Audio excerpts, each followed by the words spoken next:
பெரம்பலூர் புதிய பேருந்து நிலையம் அருகே பிரபல பிரியாணி கடையின் முன்பு நிறுத்தப்பட்டிருந்த பைக்கை நள்ளிரவில் மர்ம நபர்கள் திருடி சென்ற சம்பவம் அதிர்ச்சியை ஏற்படுத்தியுள்ளது.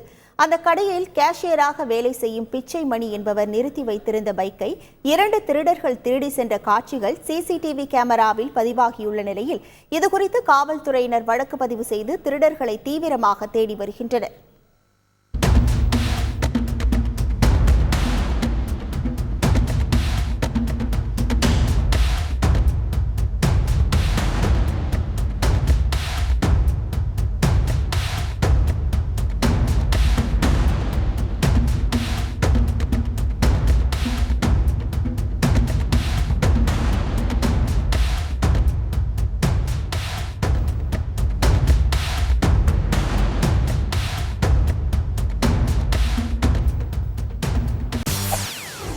செய்திகளை உடனுக்குடன் தெரிந்து கொள்ள உடனே சப்ஸ்கிரைப் பண்ணுங்க.